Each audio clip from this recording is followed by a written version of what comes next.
नमस्कार साथियों, आपका फ्रेंडली मास्टर जी चैनल में आपका स्वागत है।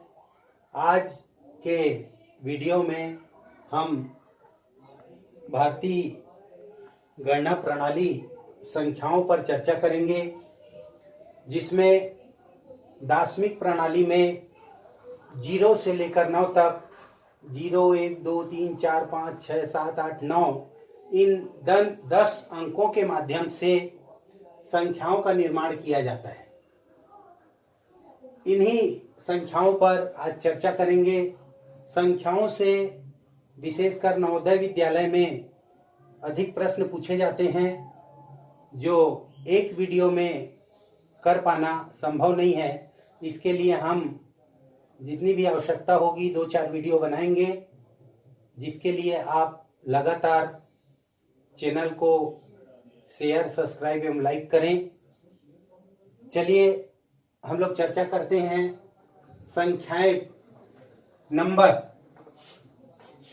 भारतीय गणना प्रणाली में 0 से 9 तक के 10 संख्याएं हैं, जिनकी सहायता से हम संख्याओं का निर्माण करते हैं और हम उसकी सहायता से अनेक संख्याएं बना सकते हैं।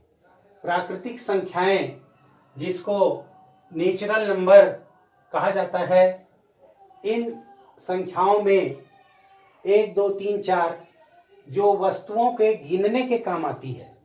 जैसे हमारे पास कोई वस्तु रखी हुई है, हम उसको यदि गिनना प्रारंभ करते हैं तो 1, 2, 3, 4, 5, 6 ऐसे गिनना प्रारंभ करते हैं। तो इस संख्याओं को हम प्राकृतिक संख्याएं कहते हैं। शून्य धन पूर्णांक या प्राकृतिक संख्या नहीं है। जितनी भी प्राकृतिक संख्याएं हैं वे धन पूर्णांक संख्याएं कहलाती हैं।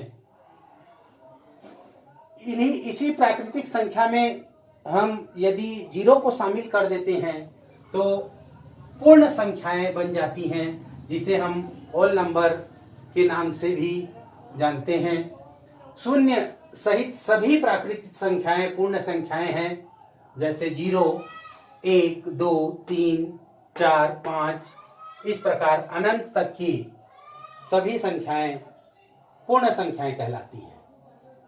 अब हम इन्हीं प्राकृतिक संख्याओं में शामिल सम और विषम संख्याओं के विषय में चर्चा करेंगे। सम संख्याएं, जिसे हम इवन नंबर भी कहते हैं, वे संख्याएं जो 2 से पूर्णतः विभाजित हों सम संख्याएं कहलाती हैं।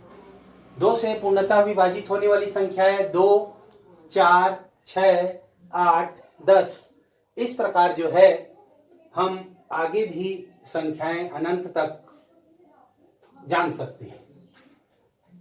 उसी प्रकार विषम संख्याएं हैं, जिन्हें ऑड नंबर कहते हैं। वे संख्याएं जो 2 से पूर्णतः विभाजित ना हो, उसमें शेष बच जाए, विषम संख्याएं कहलाती हैं।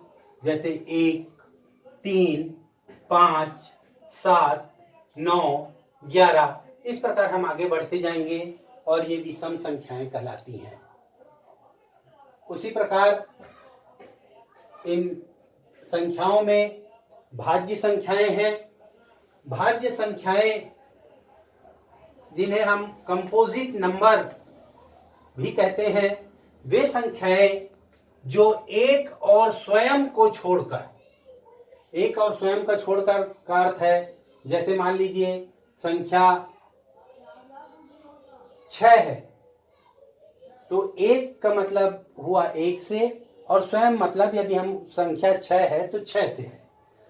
अन्य संख्याओं से पूर्णता भाग जाती हो, 1 से भी जाए, स्वयं से भी जाती हो और किसी अन्य संख्या से भी यदि भाग जाती हो तो उसे हम भाज्य संख्या कहते हैं। जैसे उदाहरण स्वरूप यहाँ पे लिया गया है 4 देखिए 1 से भी भाग जाता है और स्वयं 4 से भी भाग जाता है, और 2 से, अन्य संख्या 2 से भी भाग जाता है। उसी प्रकार एक आध और अंक ले लेते हैं, जैसे 9 1 से भी जाता है और स्वयं 9 से भी भाग जाता है, और 3 से भी भाग जाता है, इसलिए इन्हें हम भाज्य संख्या कहते हैं। इसी प्रकार अभाज्य संख्याएं हैं। अभाज्य संख्याएं जिन्हें इंग्लिश में प्राइम नंबर कहते हैं, वे संख्याएं जो एक और स्वयं को छोड़कर अन्य संख्याओं से भाग न जाती हों। एक और स्वयं को छोड़कर किसी और से भाग न जाती हों, ऐसी संख्याएं अभाज्य संख्याएं कहलाती हैं। जैसे 2, 3, 5, 7, 11, 13 इस प्रकार अभाज्य संख्याएं हैं। अब इसमें ध्यान देने योग्य बात यह है कि एक जो है अंक, एक जो है संख्या 1, ये न भाज्य संख्या है और न अभाज्य संख्या है। उसी प्रकार 2 केवल एक ऐसी सम संख्या है जो अभाज्य है। इसमें ध्यान देने योग्य बात यह है कि अभाज्य संख्याओं में देखिए 2 केवल सम संख्या है और बाकी जितनी भी संख्याएं हैं वे सभी विषम संख्याएं हैं। 2 केवल एक ऐसी संख्या है जो सम है और अभाज्य संख्या है।